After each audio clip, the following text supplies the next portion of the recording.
Hello, my name is Nikki Tedder, and this video is on civility and discourse. So let's first look at what civil discourse is. Civil discourse basically, if we just put it into simple terms, it's agreeing to disagree. It's not having that argument with somebody. It's not battling back and forth with somebody. It's having the ability to say, okay, you know what, I agree to disagree. You can even state what why you see things the way that you do, but you can't tell them how to see things at the same time. Just agreeing to disagree. So, a situation that I have witnessed with this would be in a CIT course. And what that is I am a CIT instructor, and that is a crisis intervention team course that we teach about twice a year to the community. We bring in law enforcement, social workers, LPCs, peer recovery specialists, basically anybody in the community that would interact with a consumer, a client, a patient, however it is that your area identifies individuals who are in need of help. So anyone who would have firsthand interaction, we bring those individuals in. And we had an individual in a class, and we were teaching the diversity and equality part of the class. So one of the students, he was having a really tough time grasping that the LGBTQIA plus community that they experienced discrimination. He was set against the fact that there was any discrimination and gave reasons as to why he felt that the community, the population, was not discriminated against.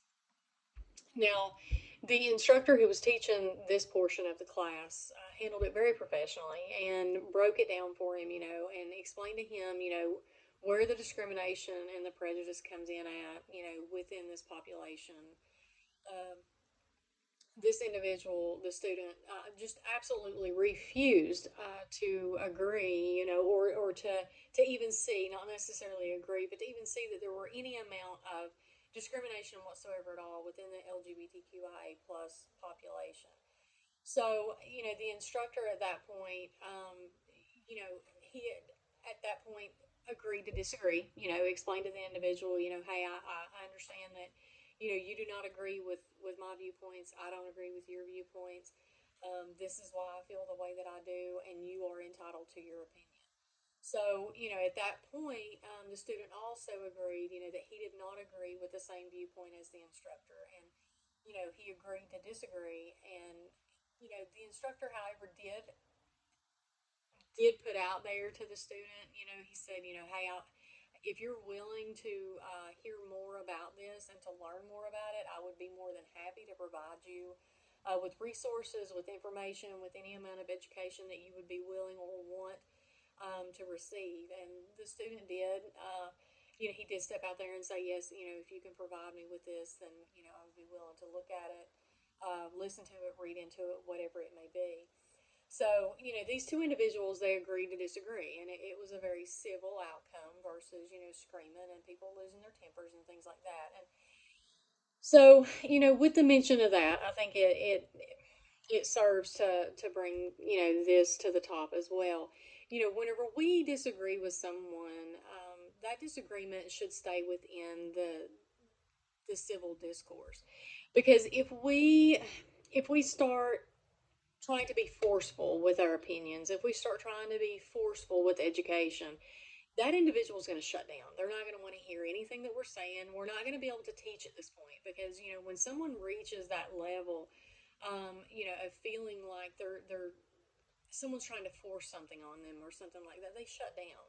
They shut down emotionally. They shut down mentally. They just shut down. And at that point, they're like a wall, and we're not going to get anything in there. However, if we agree to disagree and we have civil discourse, we leave that platform open for them to reflect. Instead of looking and saying, you know what, they were so hateful earlier and they treated me so disrespectful. When they're able to look back and go, you know what, that individual was pretty respectful to me, and I remember they said this, and I remember they said that. That plants that seed for changing that thought process. So, civil discourse. Anytime we have an argument, we need to remember that and try to stick with it. Thank you.